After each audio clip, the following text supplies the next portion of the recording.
I'm fantastic.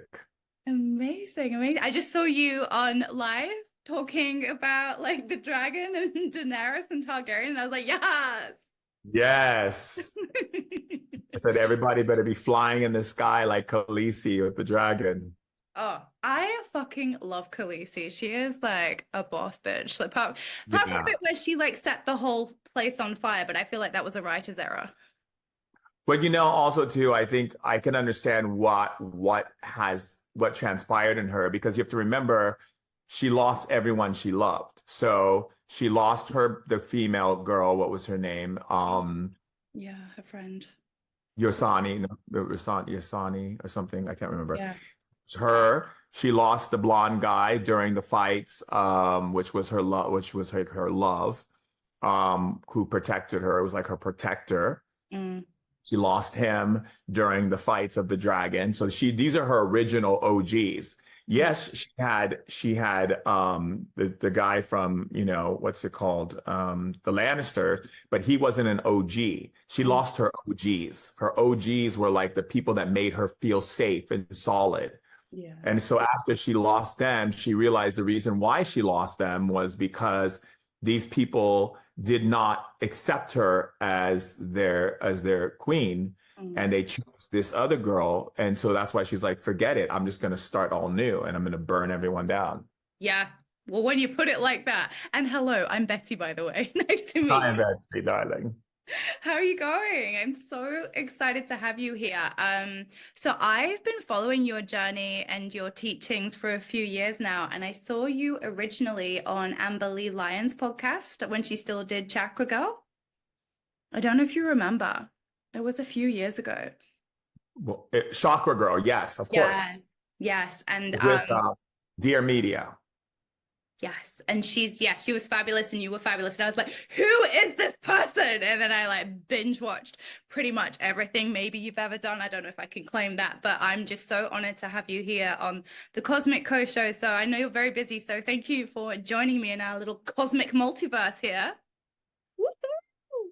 Um, I would love to just do a little introduction. Obviously, you can introduce us to you way better than I can from like obviously from what I've gathered off Yeah. the internet and what I know. But so for everybody that hasn't met you before, Shaman Durek is a sixth generation shaman, spiritual guide, and author of the bestseller Spirit Hacking, Shamanic Keys to Reclaiming Your Personal Power, Transforming Yourself, and up the motherfucking world, which you do, which you do, which you do. And you're teaching us how to do the same, and we love it. And I've just seen that you've also founded a new meditation activation app called Lit Vibe. Is that correct? That's correct. Oh my gosh, I can't wait to hear all about that. How exciting. So, I would love to, if you don't mind, start at the beginning and just really hear about like your childhood and what it was like for you growing up and how you were initiated into shamanism. And I know like we've talked about it is a generational thing for you and how you introduced to that world. So that's probably four questions. Yeah, that is four questions. The thing is, I've had such an elaborate childhood, so it's probably best for you to kind of take it in segments Mm. because it'll be like a 4 6 hour conversation. Right. Okay. So, why don't we start with then your initiation into shamanism and how that was for you, if you could talk us through. So my initiation to shamanism started from the moment I was a kid. I was like in my crib. And the signs of a shaman is always governed by the spirits. So I had a lot of spiritual contacts from family members and ancestors that were being apparent very clearly to members of my family Wow. that were aware of these types of interactions and so forth. So that was like the first initiation and it wasn't an initiation it was more of the way we call it, because it's very interesting in how we look at it in the mundane world. Mundane world, they look at everything like school, like when you go to a class and you get into something or whatever. It's not like that. It's kind of like how can I say in the most easiest way? It's showing signs of there being potential. So Mm. let's call it an acknowledgement of potential. Okay. Because in spiritual shamanism, every child who has certain gifts are known as what are called potentials. And potentials arrive in all types of people. It doesn't even mean you don't even have to be born into a tribe or from a family of tribes, because it's the spirits that choose you. So in ancient times, in ancient tribes, there could be a kid who never even did anything with the shaman or has any blood relation with the shaman who is the shaman in the person in the village. However, they have potential. So that shaman would see the potential and then say, okay, you could be a candidate for this path.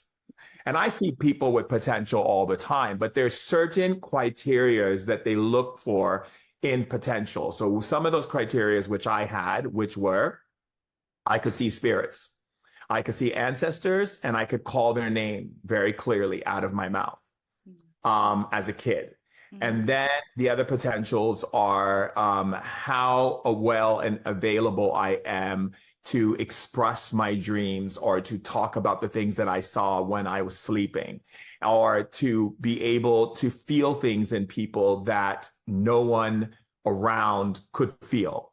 So an example would be me running away from my mom and finding this woman and hugging her and whispering to her the things that I felt and saw, and they were accurate, right? And these are potentials. This means that it's the small degree of these gifts, but they're degrees enough to be nurtured into becoming something bigger and something even more powerful. So potentials show up in many different ways, and there's different types of potentials. There's potentials where some kids can sense sickness in someone. I had that potential. I had the potential to hear spirits. I had the potential to see spirits.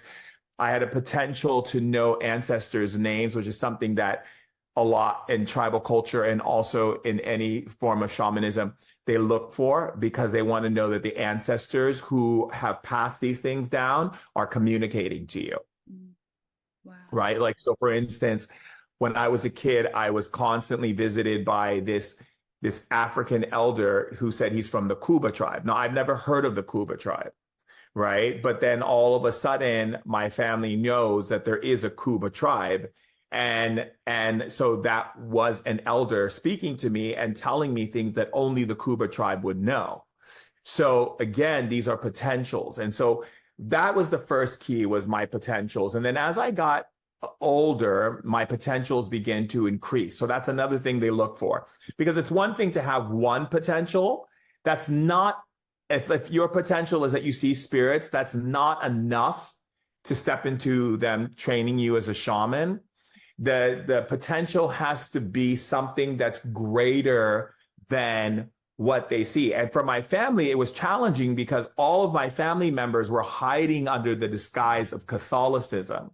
Because in my father's upbringing and my aunts and my family, they weren't allowed to let people know what we were spiritually, because if they did, then white people would come and lynch us and set fire to our homes and so forth. Because my dad was born in the 20s, and my family comes, like, my dad had me at a very late age. So his time of being was in the 30s and the 20s. So you can imagine, for a Black family who has two houses on this land, and one house is used for healings and for speaking, communicating. My grandmother was running everything, and her sister. And so it was very much about,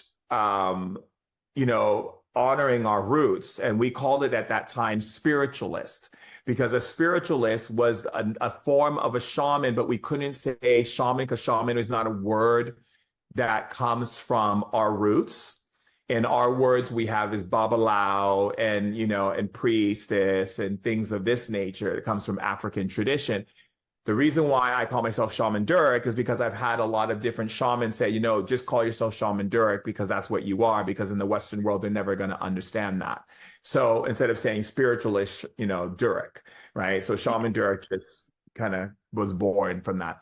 But literally in my culture, it's called spiritualist. And so spiritualist in my family, which are shamans, basically had different gifts. Some of them worked with herbs. Some of them did, like, for instance, like my grandmother would take herbs and she would rub it in her hands and pray over them with the spirits and the ancestors. And then she would hit your body where she felt you needed to be hit, and it would open up energies in you. Some people would throw up in a bucket. I mean, it really depends on the person and the situation. So when I was raised, I wasn't an earth shaman like my grandmother with herbs and so forth. I'm a spirit shaman, which actually comes from a couple generations back.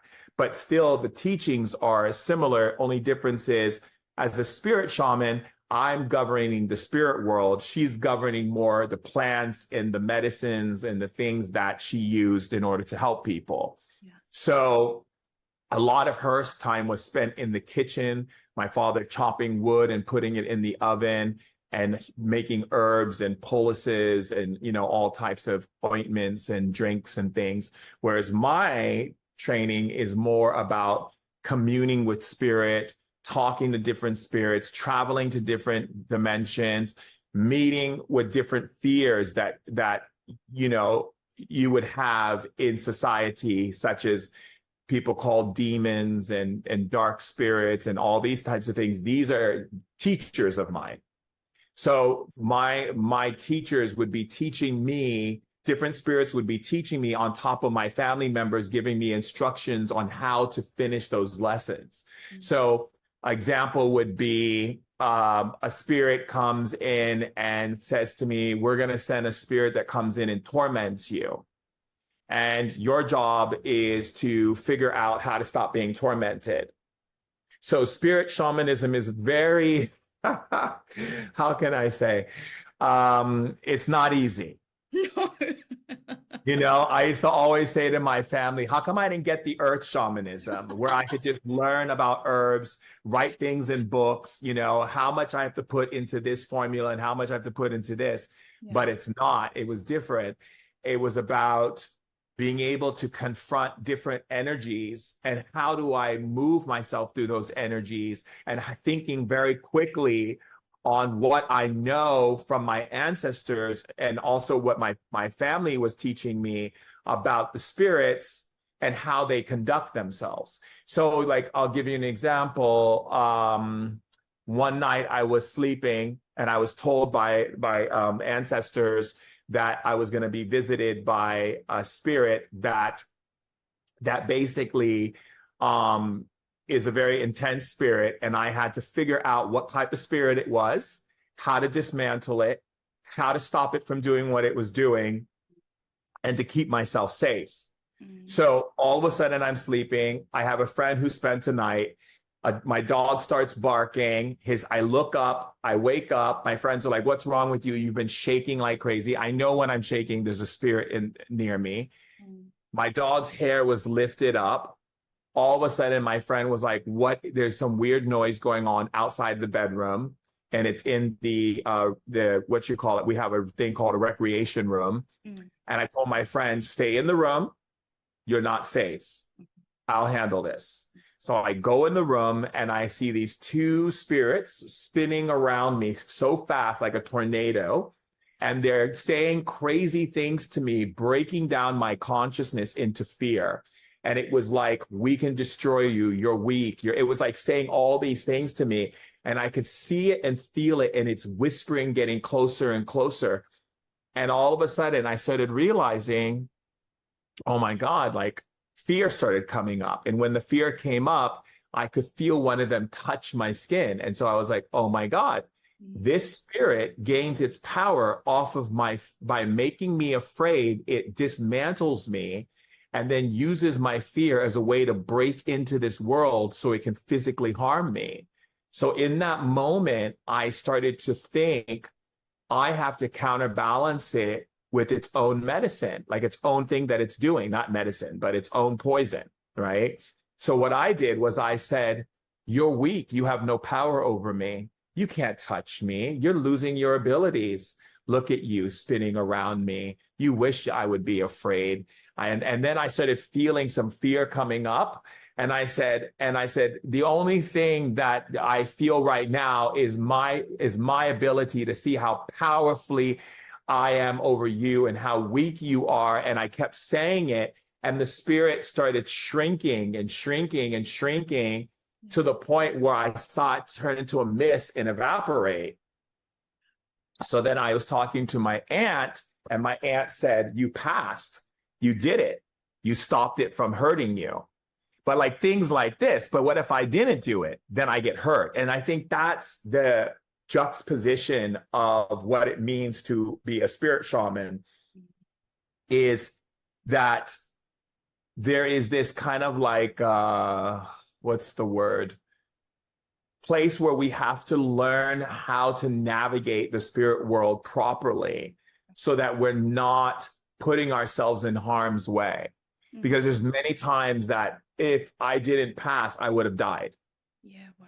And that's the difference. That's why spirit shamans are given such gifts, because they have to show that they are not trying to play the game of duality with the spirit world. Like, this is evil, this is good.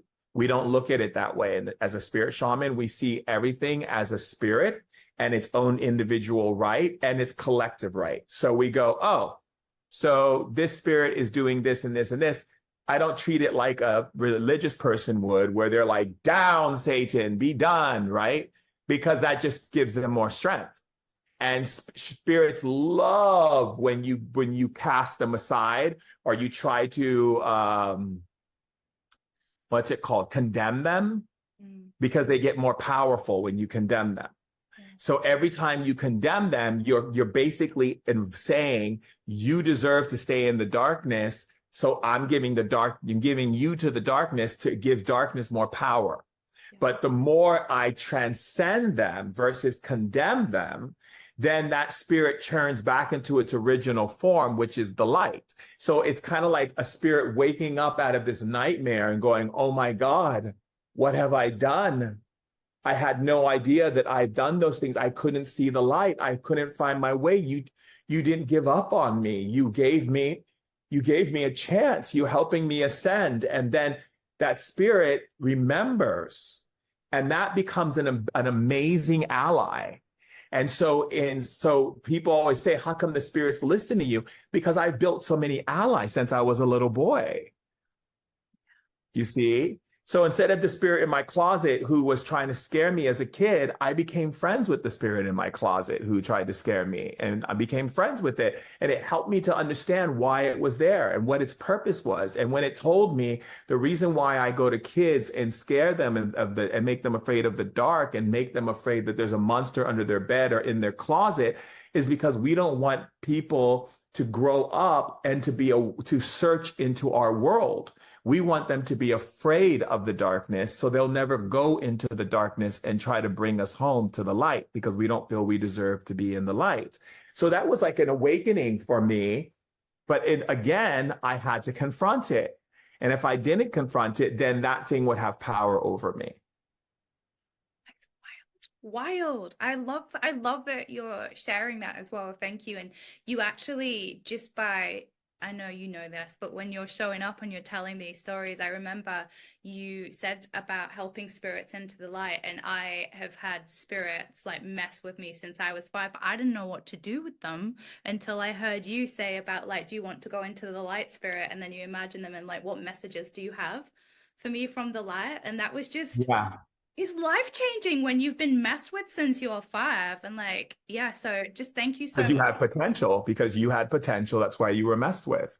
So again, that's a form of potential. So you were messed with because they were seeing if you are going to elect to confront the spirits. See, the spirits of the light, okay? A lot of times what people don't understand about angels and beings of the light is that they're not always going to jump in and save you. They're there to see how you handle things. So a lot of times when we come to Earth, most our first stages of our childhood experience with our parents, we chose our parents to set up a frequency for us of pain or different things that we would go through, because that is what we've come on the planet to transmutate. So they cannot interfere. So that's why when people are like, well, where was God when I was getting beat as a kid? Or where was God when my father was an alcoholic? Or where was God when I was being punished and going through and I got adopted? Like all kinds of things people have issues with God about. And that's because God and angels and spirits were told by you directly, do not interfere when I go through this, because I need to go through this, because I need to be able to transmute this for the planet. So there's this beautiful awakening in it. So when the spirits were tormenting you, it wasn't that the angels and God wasn't there for you. They just wanted to see, would you have potential? Would you use your potential? Or would you go the opposite way and believe you're powerless and helpless and keep letting them torment you? Right, which I did for 35 years until this year. Right. And so there you have it. So it means that you believe that something could have power over you. And then you've given it that over and over and over. And they kept trying to see, is she ever going to stop doing that and become a potential? Yeah. Yeah. It's so true. It was really interesting the way I was told to do it as well. And I was on a train randomly, and I just feel like called to say this is part of the conversation of you inspiring part of this. And they said to wrap the spirits I was dealing with in what they called a cosmic web. And it was like a light, and to almost like split the spirits apart, which was easy. And that kind of like dissolved them into the light as well. And it was just quite an interesting way to handle them. But the terms cosmic web came up and I was like, where is that come from?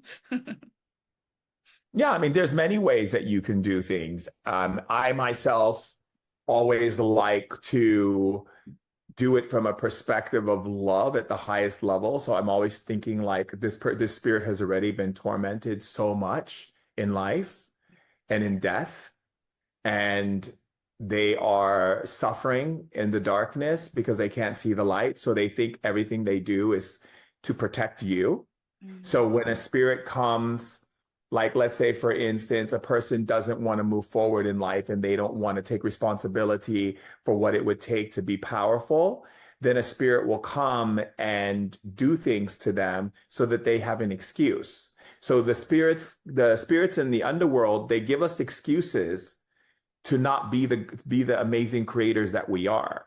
And it's a grand excuse, because then we can blame them and we can say, well, the reason why I'm not moving forward is because of the painful things that I've gone through, or that this voice in my head that keeps telling me I'm not good enough. That voice that's telling you you're not good enough is a spirit that you called in to tell you you're not good enough, so that you can say, this is the reason why.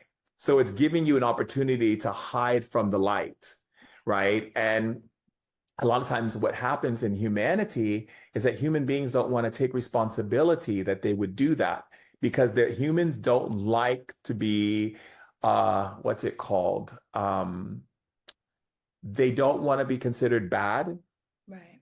So they rather convince themselves they would never, ever limit themselves financially, or they would never put themselves in a relationship, or put themselves in a situation where they're not in a relationship, or that they would hold themselves back from having the things that make them happy, because they don't want to look at it. They don't want to look at it because their pride and their need to be good outweighs their need for truth. Ooh, that's another truth bomb right there, isn't it? I feel like that's going to be a quote somewhere that I'm writing down. There'll be millions of those from you, I'm sure. It's so true. And in that as well, like, I know you've said like spirit shamans, maybe shamans generally don't see good and evil, and maybe that's, a human concept. When it comes to your view of the divine and the divine connection, can people become trapped in the dogma of good and evil and the limitations of what that presents as a barrier to entry with the divine? Absolutely. The idea of duality cycling is something I see a lot within a lot of different people. It's the idea of playing out duality and not being able to bring it into alignment. Yeah. Keeps them in disarray, both, on a conscious level, but also an emotional level through their emotional intelligence. And there's a lot of shamans in the world that I've come across who still play in duality, and that's also something I found very fascinating too, is that a lot of shamans are not getting the proper training that they used to get, because it's become so much more about pleasing the Western world, Yeah. to the point where I'm going to not go through what it takes to truly be a shaman. I'm just going to go through what it takes to administer medicine. So I'm not really going to go through what it takes to do a real Temescal ceremony. I'm just going to go through what it takes to get the stones hot and put someone in a hot thing and say that this is a shamanic experience for them. But the truth of shamanism is about the degree of knowledge of the spirit world and the wisdom experience of that as well. Because you can say things that sound really shamanic, but if you don't understand how the spirit world operates, then it's not beneficial for you to give anyone a medicine, because you don't even know what type of entities could jump into that person while their doors are wide open. A lot of times people don't realize that when they take plant medicine, they look like a Batman beacon in the spirit world. And spirits who are what we call mischievous and still operating out of the stuff that they haven't healed within themselves, will see that, and then they'll check and see if there's a shaman or anyone who's holding the doorway from being, open for them to go through. And when they see that it's just someone who knows how to administer medicine, but doesn't know anything about how to stop them or how to limit them from moving through that doorway to that person, then that spirit will take possession of that person. And I've seen it so many times. I've seen people give plant medicines. I've seen people do toad medicine and give it to people without having experience. I've seen people do Temescals without having 10 years of training and understanding what the different levels of things mean and how much heat should be for each cycle, and what are the reasons why you actually do it in those cycles, and how to pay attention to when someone's spirit is going through too much of the death ceremony, and that they need something, maybe even just a thimble of water, and maybe not a whole thing of water, but just a thimble, and maybe another person needs more than a thimble of water. It's all these different things that we have to pay attention to. And now, because the Western world has monopolized on a lot of these trends, and taken these spiritual things and have turned them into trends, basically, we have a very difficult situation, because now you have people who will take a weekend course and then call themselves a shaman, but have no clue about the foundations of shamanism and how does one maintain that foundation every single day. It's really interesting that you're saying that, because I talk about this with my friends a lot, especially white people that are taking these weekend courses, like you're saying, and then they're going to be like, da-da! And it's a really interesting space, isn't it? In that, I hear just from my research, but I obviously don't know what I don't know, but that some indigenous cultures and shamans are we want to get the medicine out there, and some are quite closed because of the monopolization by Western society. And it's and then my friend at the moment, I'm sure she won't mind me saying this, she's doing a lot of plant medicine with shamans in Colombia, and the medicine's really calling her, and she's like, well, who am I? It's not my place. But she's with people that want to train her, and the spirits want to train her. But it's such a fine balance, isn't it? You don't want to insult anybody, but apparently the medicine calls you. Is that correct? Well, I wouldn't say the medicine calls you. I'd say the entity, the spirit of the medicine calls you. Yeah. Yeah. So there's spirits that are attached to everything in shamanism, and that's what calls you. But some people aren't even getting called. Some people pretend they're getting called because they want it. Their desire and their need to do it is an agenda that they have, to be spiritual versus to really understand what it means to have a dieta. What does it mean to truly go into the medicine? And I can always tell which one they are by how many times they've done ayahuasca in 1 year. So if I say to someone, how many times have you done ayahuasca? And they say, oh, I've done it like 15 times in 1 year.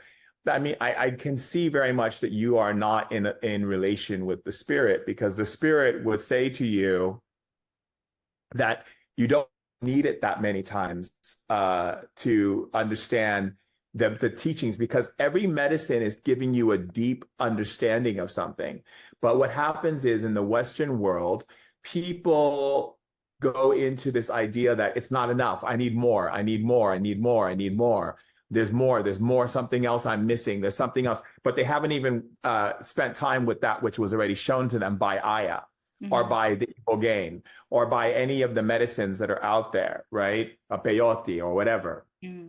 So they try to get to the very end of what they think it is, but there's no end, because the ayahuasca and the teachings of it will just show them the same thing, but in a different way.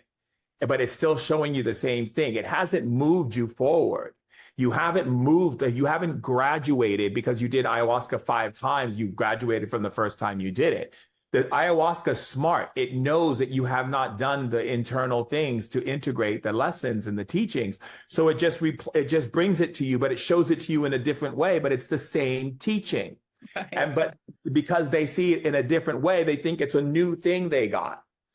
So they're like, oh my God, I saw this thing that happened to me. And I'm like, yeah, but that's the same thing that you did ayahuasca the first time that it told you. No, it's not. It's a total different experience. I go, no, it's the same thing. It's just showing it to you differently because you didn't get it the first time and what it showed you. So it's going to show it to you again with a whole different thing around it that looks different to you, but it's really the same thing. Because Aya will communicate to the person that enough is enough. Right? But people don't hear that message. They just keep going because they're addicted to this need for entertainment, this need for something to give them some idea of themselves. You know, human beings love to find out about themselves, but they love to find out about themselves when it involves something that is like entertaining for them. Yeah. Medicine is not meant to be entertaining. It's medicine. That's what it is. And when you don't need the medicine, you don't need the medicine. So why are you still doing the medicine when you don't need it? Yes. But this is the responsibility of the shamans. And because most of the shamans who are administering the medicine, they call themselves ayahuascaderos, but they're not shamans. They're ayahuascaderos. They know how to administer medicine and make the medicine, but they're not shamans. So the difference between a shaman and an ayahuascadero is someone who knows how to make the medicine and grow the medicine, but they don't know about the spirit world. So when they get the information from the participant who has taken the medicine, they say, oh, well, this is what happened to me on my journey. They can't really answer to that because they don't know how to decipher spiritual knowledge. And that's a problem. And that's when you have a lot of white people who are going and calling themselves shamans and going to these places with the different tribes, and the tribes want to share their knowledge and message with them, but they also know that there's impatience within a certain amount of people, and so they just do. People get it, and then they go, "Okay, I learned how to do it. Now I'm going to do it myself." Yeah, and I think there's something in as well. Maybe this isn't for everyone. It's a generalization, but it's like the stories they get to tell. You know, it's like a verbal postcard that is different to probably what a lot of people around them are doing. And each time they get an interesting story that is about self as well, which feeds that ego drive, doesn't it? It does. It does. And my take on it, people always say to me, oh, Shaman Durek, I want to apprentice with you. I want to, study with you. I remember when I used to teach my course in Turkey, where I took apprentices into course in Turkey, and I wanted to see. So I told them, I want everyone to build a healing device. And everyone was like, okay, how? I said, just build one and tell me what it does and how it works and demonstrate it next time you come into class. And so a lot of people didn't know how to do it. They dropped out. They were like, I have no idea what you're talking about. I said, well, then you're not meant to be a shaman, because your shaman thinks like a child. And if you can't think like a child, then I'm sorry, but that's not going to work, because your first inclination is to analyze. People who think like children don't analyze. We observe like kids do. We watch, we listen, and we feel. But in the Western world, when you've been polarized by Western theories and thoughts and ideas, you are analyzing. You are operating in the tool set that the Western world has set up for you to navigate their world. Yeah.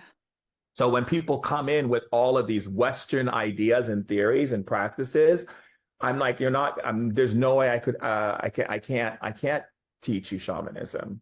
No. Because you've lost the biggest fundamental, most important aspect of what it means to be a shaman, and that's to be childlike. I love that. I've never heard shamanism described like that before, and it makes me really happy. I don't know why. There's something really beautiful in that, isn't there, as well? Because it means, like you said, you're not letting people tell you what a view of the world is, because like you're observing and listening, and you're not being clouded just like kids. I love that. That's right. And that's how I know when someone is a shaman and when they're not a shaman, because I can watch how they interact. I can hear someone says, oh, this person's a shaman in this tribe.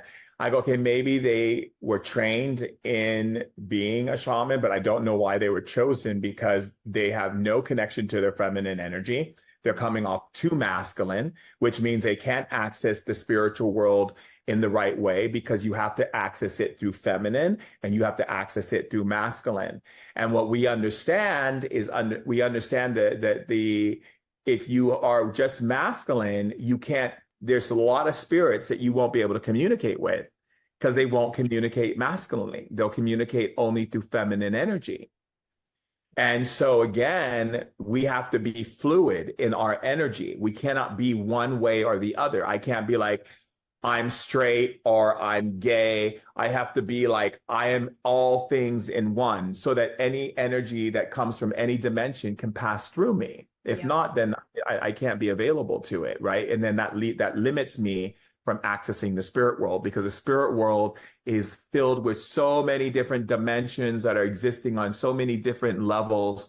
So when I see like, and a very good example of that is when we look at these movies today, like and they talk about the multi-universe, the multiverse or whatever, and they have like worlds, a cartoon world, another world's made of energy, and like, well, these things are real. And these ideas and concepts that they're formulating now in movie pictures are also, concepts and understandings that shamans have been dealing with since the moment they started talking to spirit, is realizing that anything goes in the spirit world. And it looks like chaos, but it's actually a beautiful order that shamans understand. And it's a beautiful, playful order that only a child can understand. So when I say to a person, what does the blue fairy say to you? They're like, what blue fairy? Exactly, because you can't see the blue fairy or connect with the blue fairy, because you don't even believe that there are fairies. But in shamanism, we're friends with all the different beings.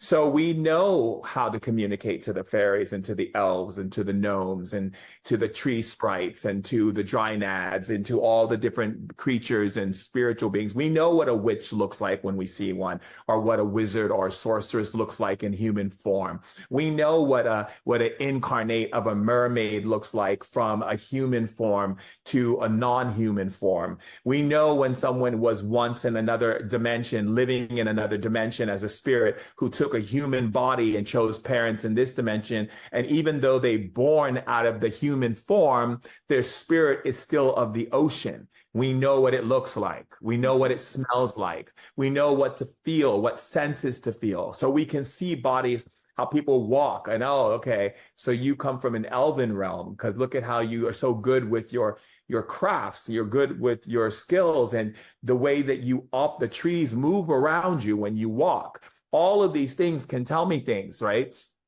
And even like the other day, I was doing a fashion show that I was invited to do. And one of the guys was this photographer, and he was sitting there, and I looked at him and I said, and he was asking me to show him some things. And I started noticing his hands going like this. And I said, oh, you come from the withering people. And he goes, what are the withering people? I go, oh, they're a very old, ancient time of ancient Pangea. They're a group of people who have the ability to wither, their bodies wither like a tree, but they have so much wisdom inside. But I said, but you have illness in your withering. And so we cleaned his hands, everything, his body was crunching up. He's like, oh my God, I can't believe this is happening. What's happening? I said, you're a part of the withering. He's like, where can I read that in a book? I said, you can't. I said, because these books don't exist anymore, because they're not something you're going to find on the internet. I'm sure you can find someone who could teach you about it if you look really, well, but these are ancient things that we shamans and ancient mystics know about, you see? And so when I cleared the poison out, all of a sudden his hands opened up and his body started unwithering. So what is going on here? Hold on one second. No worries. I didn't realize how fast my computer was going to go. So basically it's all of these types of things. And so when I talk to someone and they go, oh, I'm a shaman, I go, oh, okay. And then I watch how they carry themselves. I watch how they think. And I go, oh, this person's analyzing everything. That's not shamanic. And then I notice how they're not playful and they're very serious about everything. Well, that's not shamanic. And I realize you can't skip down the street or dance through a forest, and you can't see the fairies and play around and be silly and this and that. You're not a shaman, because shamans don't follow the system. That's the whole thing. In a tribal culture, the kid who is doing everything opposite of what the tribe is doing. See, the tribe, everyone has a task in the tribe that they do to keep the tribe alive. And that's what we do in our normal lives. So you have a husband and a wife, you have a job, you do your thing, you guys are helping each other be successful. But that we know that the shaman is the one who's out in the forest talking to something that we cannot see. They are dancing all of a sudden by themselves and we don't know what they're doing. They are putting acorns by a tree and you're going, why are you doing that? And you're like, it pleases the fairies. Yeah. Okay, what? Because anyone from the tribe would think that person's crazy because they're doing things that the tribe doesn't see as necessary. Yeah. Right? But a kid shaman might go and say to the fisherman and say, how much fish did you catch? And he says, I caught 12 fish. And the kid says, throw 7 back into the water and great things will come. And the fisherman can either trust the shaman and throw 7 back in. And all of a sudden he realizes that he's getting more abundant fish than he's ever had, because the shaman sees the way the spirit world moves with our world. So the shaman saw that he's taking too much fish from the ocean and that he must throw 7 back in, because 7 is giving the gift back to the spirits of water, and they bless him with more fish. You see, so again, we when we look at it from the Western world, people are like, that makes no sense what you're doing. You're right. Or like sometimes I'll be by a river and a friend's like, what are you doing? And I'm like pouring honey in the river. And he's like, why are you doing that? I said, because it appeases the goddess of the river, and people go, because they don't understand what it's actually doing. They don't understand why I'm putting a stone by a tree, or how come I'm drawing this symbol, or how come I'm saying these things, why I'm doing certain things. Because when you're a shaman, you're a kid. When I was a kid, a spirit would come to me and say, take a walk with me. So I would get up, leave my house. My parents would be sleeping. I'd take a walk and go to this place where there was mud and there were these dead birds. And the shaman, the elder, said to me, take the bones of the birds and pull them out of the mud and stack them over here in this area and say these words. And so I did. And I would see the spirits of the birds rise into the sky. And so then I came home and my dad's like, why is there mud all over your shoes? And where have you been? What are you doing? Yeah. And I said, I had to properly lay the birds to rest, and then he was like, why? I said, because the spirits told me. He goes, are the spirits asking you to do things? And I'm like, yes. And he goes, you have the gift that grandmother had and I had. He goes, whenever they start asking you for things, they're preparing you to see if you'll be the shaman, if you'll be the next one, the one who will then answer to what they ask. sometimes I'm walking down the street and a friend of mine says, "What are you doing?" And I said, "Hold on a second." I said, "You see that woman on the bench?" They said, "Yes." I said, "I have to go over there." He goes, "Why?" I said, "Because the spirits told me to tell that woman that her son's going to be okay Yeah. and that he'll survive his surgery." And then my friend's like, "Well, how do you know his son's in surgery?" I said, "The spirits told me. So I have to deliver the message. That's what I have to do." Hmm. And that's what I do. And so again, it's like, and I'm getting chills as I'm talking to you. Again, it's the understanding of it's not just administering a medicine, it's also knowing when not to administer the medicine because the spirits told you don't do it. Yeah.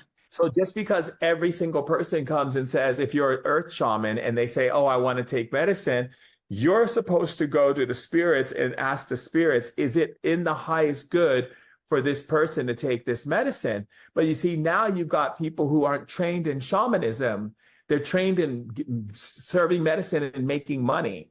Yeah. So they don't know how to ask the spirits. They don't even know how to listen to the spirits, let alone ask the spirits. Right.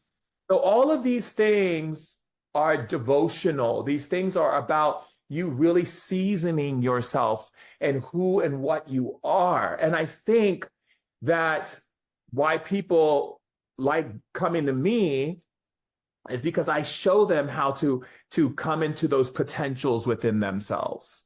You know, that's the reason why I created the Lit Vibe meditation app, was because I want people to awaken their potentials again and get those potentials moving. So I created meditations that have shamanic frequencies in them to open up those potentials back in you. So all of a sudden, people are on the community boards on the Lit Vibe app are going, "Oh my God, like I see spirits," or "Oh my God, my intuition is returned," or "Oh my goodness, like my grandmother came and visited me last night," you know, and all these things. They're like, this meditation is opening up my gifts. And I'm like, of course it is. That's why I created it, because I listen to people's meditations and I'm like, what are people doing? What are they just, what is that? I mean, yeah, anyone can sit with their back straight and run energy through their chakras and follow the original, okay, this is this color chakra, this is this color chakra. But does everyone know about spectrum rotation, that every chakra needs every color that it needs? And so your first chakra may not want that color. It may want purple for the day, you know, or your heart chakra may want yellow instead of pink or green, because it's telling you. So there's a meditation that tells you to find out what color your chakra actually needs to be balanced. So again, things like this, you know, people opening up these abilities then allows your body to be sensitive to these subtle frequencies of energy. And all of a sudden you start knowing what you need all the time, because now your chakras are seeing that you are now showing that small degree of giving it the color that it needs, which means you're now paying attention to energy communicating to you. So now you can start communicating to energy in the world around you. Yeah. And what it needs and what you need. And so people go, wow, I've been doing that chakra meditation. All of a sudden, I just know things and I feel things. And I said, yes, because now energy can communicate to you. Yes, I love that. And you know what's so great about it as well is that it's like you and your energy is always present there for somebody to tune into without you having to be there each time. And then your energy also gets conserved for you while raising consciousness. Yeah. And the fact that even in the Lit Vibe app, I talk to everyone in there. Wow. So we have a page or introduction. I introduce everyone who goes in introduction says, "Hi, I'm from Mozambique," or "Hi, I'm from Paris," or "Hi, I'm from here." And I say, oh, someone says, "Oh, I'm a Kiwi from blah, blah, blah." I go, "Hi, I'm so happy you're here." People are like, "Oh my God, is that you, Shaman Durek?" I'm like, "Yeah, it's me." What app do you have where you have the owner of the app talking to you directly? Right. Because I believe that if you love your community and you have Instagram or you have any of these social media things, that you will take the time to answer your community, to show up. So I make time to show up for my community. I make time to show up for the people on the Lit Vibe app. Because if I don't, then I'm just another talking head like all the other talking heads out there. Yeah. Anyone can be what is it called? Health and wellness guru, a spiritual guru, and put themselves up on a pedestal, write tons of books, and just talk at people all day long.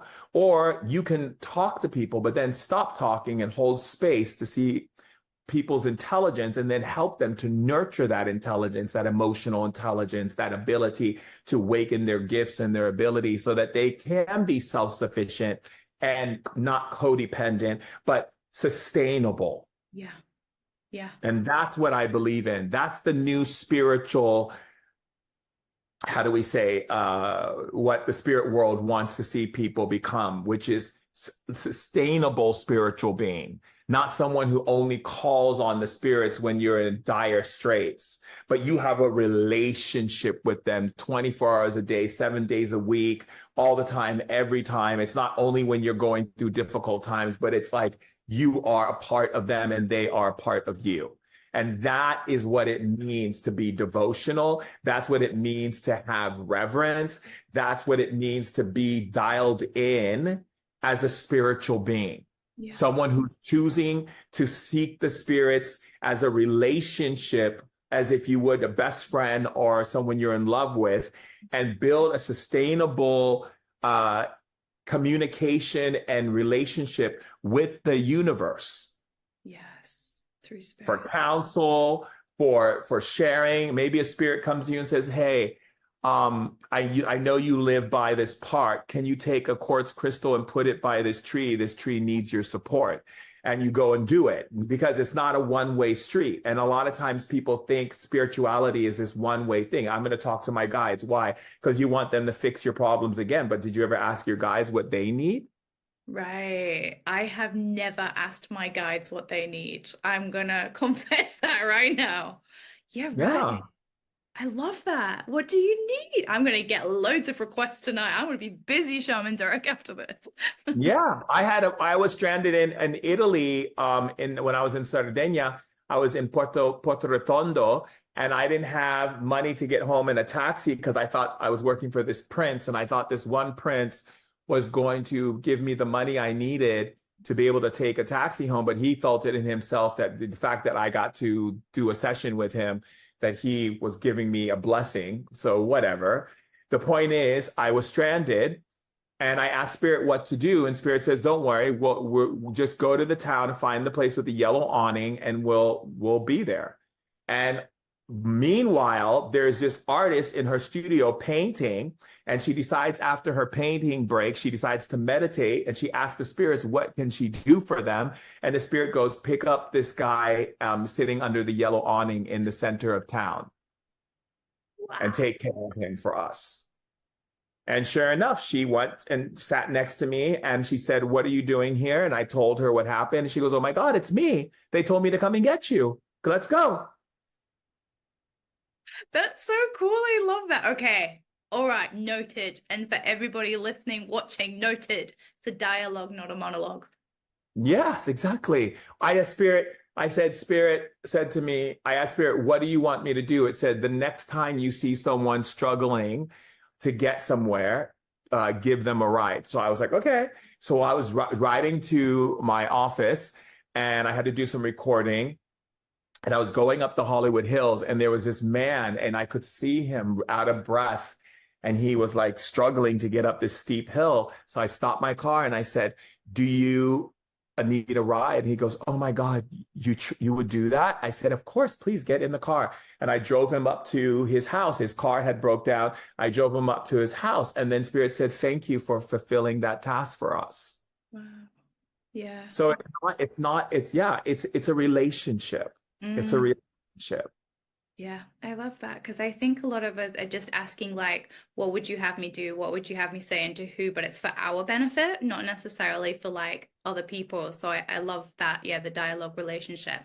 And do you as well, because this is the Cosmic Co show, do you have, and I'm sure you do, relationships with interdimensional beings from like this is where I'm still learning. So there's interdimensional beings, but obviously beings from other star systems or planets as well. Do you have relationships with them? And do you have like star heritage and background? I do have relationships with a lot of interdimensional beings, and I call them off-worlders. Ah, And yes, we have a very deep relationship. oh, I love that. Again, it's not a one-way relationship. It's a two-way relationship. So sometimes it can be as much as them saying to me, I'm going to take you into another dimension to meet a bunch of beings that I need you to help them with a certain energy from your world that we can't get over to them, and only you can do it. And so one time, I think it was the Palladians who asked me to help this world where these people in this world needed energy from the crystals in our world. So they told me to put crystals around me, and they would take me to that dimension, and then for me to project my energy from the crystals and send it into the energy into their dimension, and it helped their dimension to heal. That's incredible. Wow. And was Yeah, like all kinds of things, all kinds of things. Sometimes it's as simple as me saying certain codes that they want me to say out loud in this world that affects other planets. There could be a multitude of things. And sometimes it's just them simply sharing information with me about things that we can, on our planet, we can achieve. yeah, to help with the bigger mission. It's Mhm. really interesting. Some of the things that have been waking me up in the middle of the night. Like I woke up one night to my bed shaking, and I was like, bloody hell, I'm like in The Exorcist or something, which hasn't happened since I was a child. And there was like reptilian beings in my room. And I know we've been really taught to fear them, but I work more with the Arcturians and Pleiadians. But I think I'm just coming round to thinking, and I don't know if, again, initiation's not the right word, but it's testing you so you reveal to your own abilities. And but it's really scary when you're going through it, when you live alone at night and you know you're in that house alone and it happens to you, like, woohoo, hello. Yeah, but people who live in duality see the reptilians as a problem to us. Mm, Reptilians are really beautiful, masterful when it comes to design, mm, when it comes to creating structural designs that are in the physical realm. So let me give you an example. mm, You come to Earth, okay?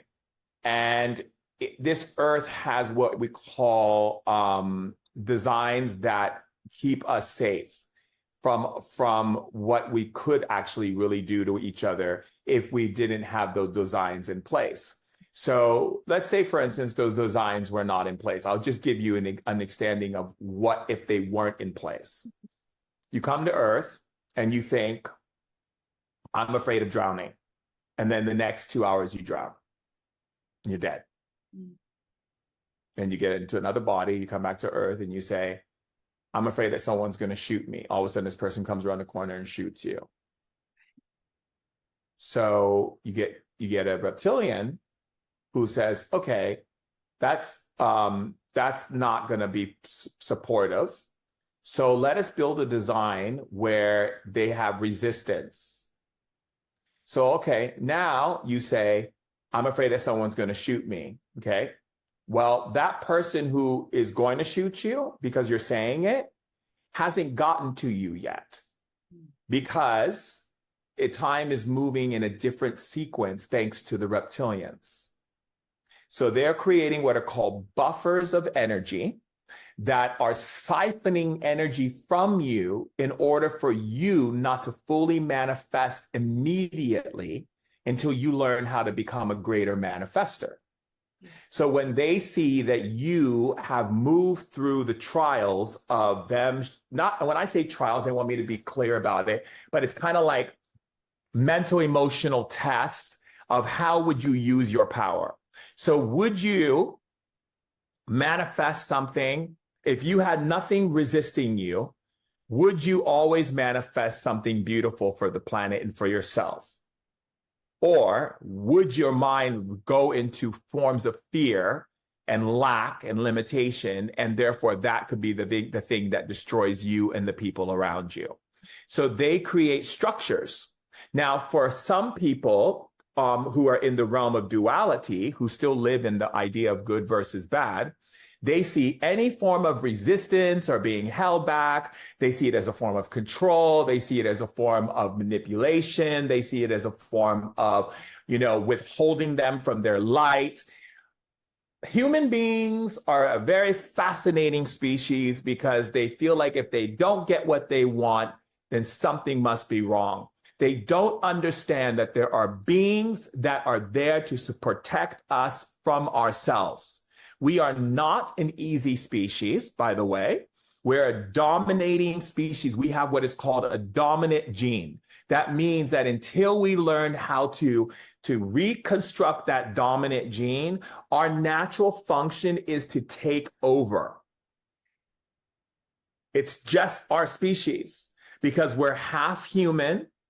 So the human aspects are coming from very animalistic, primal behaviors that we have to evolve ourselves out of through emotional intelligence, mental intelligence, physical awareness, and consciousness. So if we were given to our own faculties without the help of the reptilians to create these buffers to protect ourselves from ourselves, we would self-implode every minute, every second, because human beings have this constant need to think incorrectly.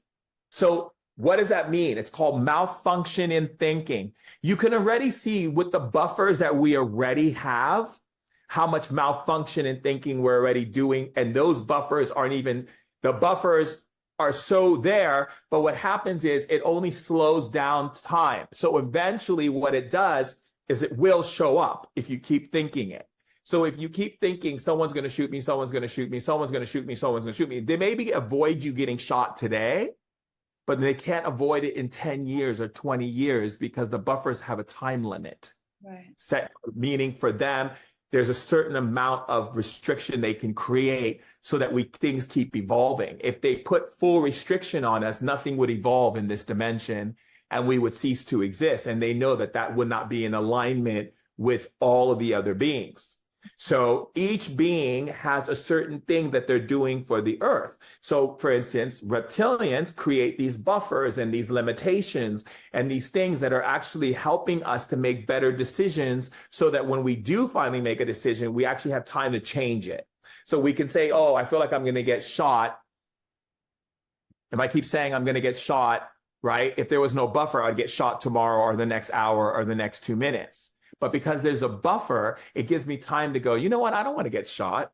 Actually, no, I actually want happiness. And so I go, okay, happiness is now coming through, right? But it's moving through the buffers, waiting to see if you stay in that space of intending happiness. If you stay in the place of intending happiness, then happiness will show up. If you stay in this place of intending prosperity, then prosperity will show up. But here's what people do. I want prosperity, but is it really going to come? The buffer then creates the limitation. And the limitation is then created because you have now taken your mind from your original thought to a different thought, to a different thought, to a different thought. So the key element is to learn how to be consistent in your thinking towards the one thing you desire, right? And so what we have seen on planet Earth is that human beings don't do that. So then you have several different beings having to get involved. Now you got the Palladians who have to get involved because human beings still are, the buffers are here by the reptilians, but we're still adhering drama and pain and suffering onto our planet because we have so many people who are being programmed to believe that one thing is going to happen and they do it for such a period of time that eventually it has to keep happening. That's why we still have war on our planet. That's why we still have sickness. That's why people still are dying of cancer, because we have not made a decision collectively that this is no longer necessary for our species. Yeah. So what happens is now you have Palladians. So the Palladians come in and the Palladians are like, okay, we have what we're going to offer you is an opportunity for you to be able to quicken your consciousness so that you're able to manifest manifest a higher level of dimensional thinking. That means that you're able to think beyond what you're experiencing. And we're going to help you quicken your consciousness by giving you technologies that are spiritual technologies that we download into you when you're sleeping. Some people wake up in the middle of it and they can't move, but when you're sleeping, and we're going to equip you with new spiritual intelligences to help you to quantum leap out of this behavior that you have. Okay.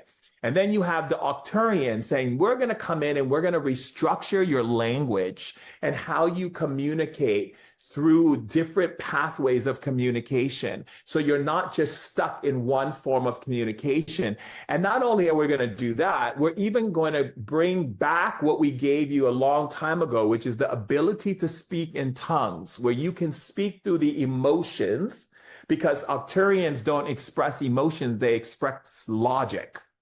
But when they teach you this language, it's a universal language because it expresses beyond all forms of intellect, emotional, logic, you name it. So it's like,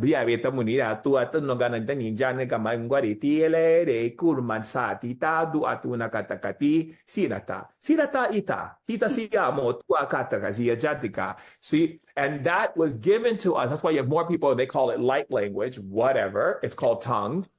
And literally, it is there to help you to know how to scramble frequencies so that you can speak through frequency, not through words. So the Arcturians want you to develop what is called a different logic. Because what most people think when they hear that Arcturians are logic, they think logic like human logic. It's not human logic. It's logic that is what we call universal expanding logic. It means the definition of the ability to communicate in all forms at all times in the most harmonious way. And then you have all these other beings that are coming through that are trying. And then you have beings who are trying to understand us more by doing experiments on us, which are governed by the individual. So it's not like they're just abducting you and putting probes up your bum. It's literally they're abducting you because you asked them to be a part of their science experiment. The point of the matter is, because most human beings forgot that they made that agreement with them, they go into fear and shock and, oh my God, they took me into their spaceship and they held me down and all this kind of stuff. No, they held you down because there were things that they had to do that were invasive, that you gave them permission. You signed it, you just don't remember. So again, there's so much more I could tell you about all of that. But the point I'm saying is that all of these beings are doing everything they can to help us to move into a greater level of consciousness.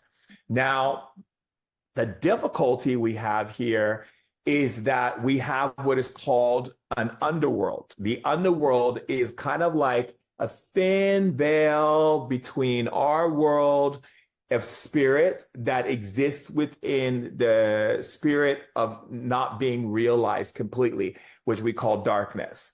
And darkness is kind of like a weight that holds us in this planet, from the planet moving to, the next level of evolution. So we've come to infiltrate the darkness from love, not from hate, not from down demon or you'll be back Satan, none of that nonsense, but infiltrate it through love, through the actions of our own experiences with life. Meaning, as we realize that we have made choices with the darkness to hide our light, and instead of acting holier than thou, what we should do is be grateful that the darkness is there to serve us when we don't want to call on the light to serve us. So be grateful for the spectrum that was given to us and the free will spectrum of being able to choose. But at the same time, as we lift ourselves from darkness, we lift beings from darkness too. So that is how we ascend. So when people talk about ascension this and ascension that, most people in the new ideas believe that ascension is something that you raise your frequency vibration and then you enter in the fifth dimension and then you're above all of that nonsense. No. Ascension means that you have chosen to be a doorway for darkness to pass through. And the more darkness that you can transcend in one embodiment is how much you can bring ascension to the planet. So you are ascending as darkness is ascending through your transmission of light. Wow. Right. And that's why I say if you're a true light being, you're not afraid of the darkness. You don't treat the darkness with disrespect, and you definitely don't run from it, because those are your brothers and sisters who are asking for a way home, and you're the only way that can bring them home. Wow. I've never seen it like that. Like, I knew not to be afraid of it, but I didn't see them like my brothers and sisters. Like, you know, especially when I'm being woken up in the night and I'm like, oh my God, not again. But you can go like this, say darkness. It's simple to talk to them. Say darkness. Go ahead. Oh, say darkness. Darkness. Are you trying to make us afraid of you so that you don't have to come home to the light? Are you trying to make us afraid of you so you don't have to come home to the light? No. Okay. And do you see how it's saying no? Are you getting no? Yeah. Say, I say no, darkness, or did you say no? Did I say no, darkness, or did you say no? Oh, it's saying that I said it. Because you're programmed. I'm programmed. Programmed by the Matrix, because the Matrix wants you to make sure that you don't ever see darkness as being able to be transformed, because the Matrix knows that as long as darkness stays here, there needs to be a hierarchy of power that keeps darkness where it's at, so nothing can ascend. Because if the Matrix can stop ascension, then this planet can stay a slave planet. Yeah. So it needs you to be a person who participates in believing that the darkness can never transform into anything better than the darkness. That makes sense. When we think of the Matrix, like, what would you say the origins of the Matrix are? I know we haven't got long left, and that's a big domination and control that comes back from ancient times. Okay. The Matrix is, I can't enslave people anymore by just beating them. I can't do that to everyone. So what we have to do is make them beat themselves.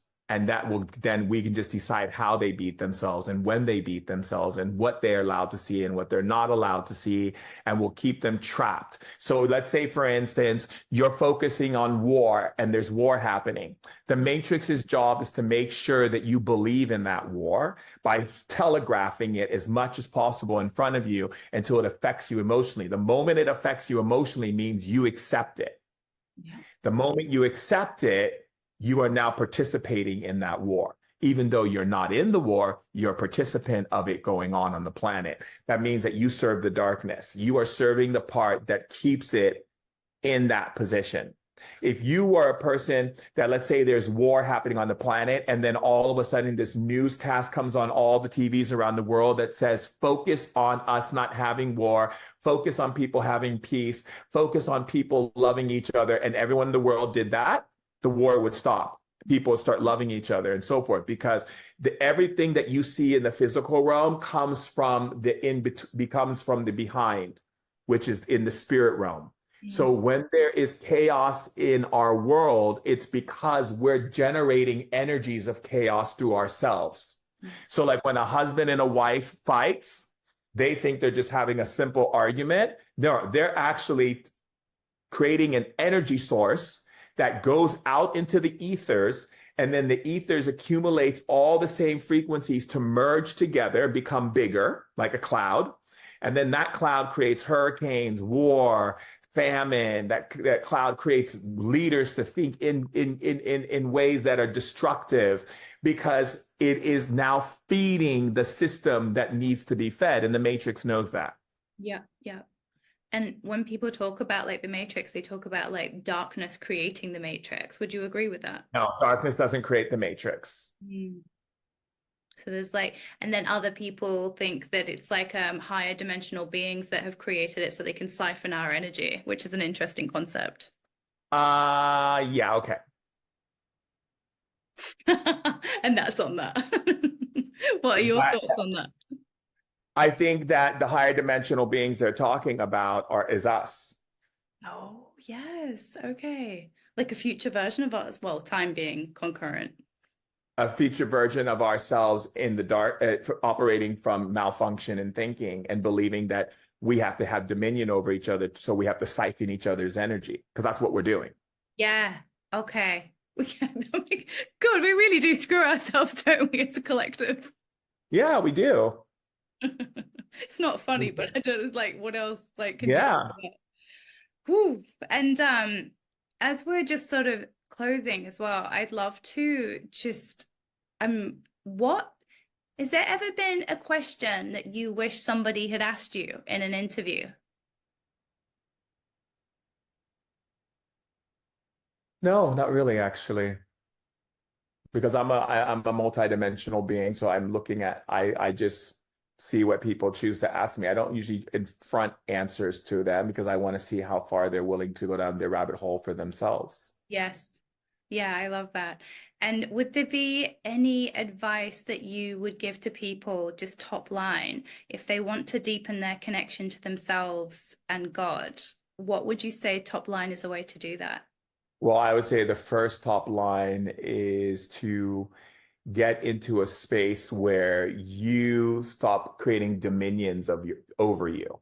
Dominions means like things that you feel you have to answer to in order to be valuable, Mm. right? The idea of any dominion, including God, which is also another form of dominion that people place over themselves, limits you from having what we call a playful, interactive relationship. You know, there's an old word in when we talk about, a lot of people forget that when they read the Bible and things like that, that those are translations from Aramaic language.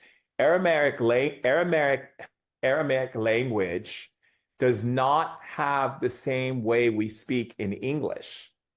It's not the same language. So again, when we talk about some of the teachings in the old books of Aramaic, it talks about friends with God, meaning that we're friends with God, meaning that we're in friendship, we're in love with God. There is no, you're bad or you're not doing good enough or you're being judged by God. It cannot exist. So human beings take it upon themselves to judge themselves because they believe they're going to be judged, which is another illusion.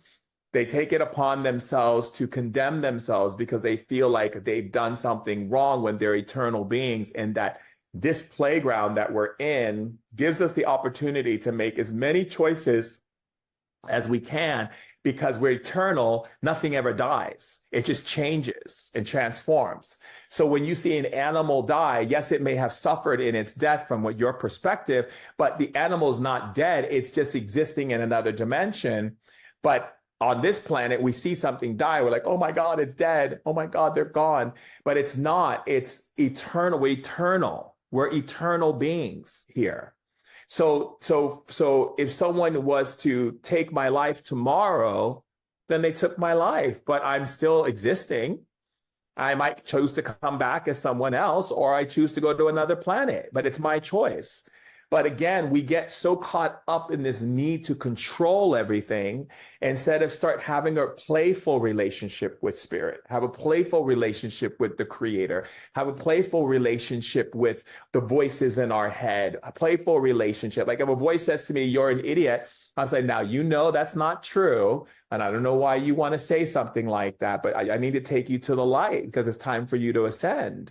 It's time for you to see the light. You're not seeing the light. That's a spirit. That's not me. You are pure love. You were made from love and you will always be love. Anything that's outside of that love is an energy or an entity or some type of something, parasite or something trying to attach onto you and make you believe that that's you. It's not. Yeah. Just like when you said darkness, do you not want us to go? You answered the question for darkness. Darkness is like, well, God, I don't even have a voice. She doesn't even listen to me. Right. Yeah. Right. But if you say darkness, do you believe that you deserve love? You can ask. Straight away, yes. Did you ask? Or are you Yes, just going in to my go head. to the top of your head? Don't do that. Say Oh, out loud. Darkness, darkness. Do you believe that you deserve love? Do you believe that you deserve love? No. No. The difference between asking it out loud. Yeah. Is that why you try to scare us? Because you're afraid that we'll come into your world? Is that why you try and scare us? Because you're afraid we're going to come into your world? Yes. Ooh. There's a So, of really different feeling in your heart as well when you get the answer from talking out loud. Like course. written. Yeah. And then you could say, darkness, um, is your way home to the light through us. Darkness is your way home to the light through us. Yes.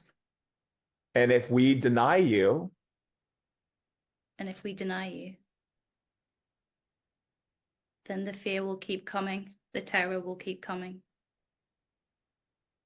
That makes me feel really like sad for darkness. Like it makes me want to give darkness a big hug, you know? I know you know it. and now you're thinking like a real shaman. Yeah, that definitely makes me like, I almost like have tears and I don't cry a lot. So there you go. Poor little darkness. And there's so many, and say, how many of you, how many of my brother, say you're one of my brothers and sisters, how many are you down there? You're one of my brothers and sisters. How many are there of you down there? Millions, millions upon millions. Wow. Suffering.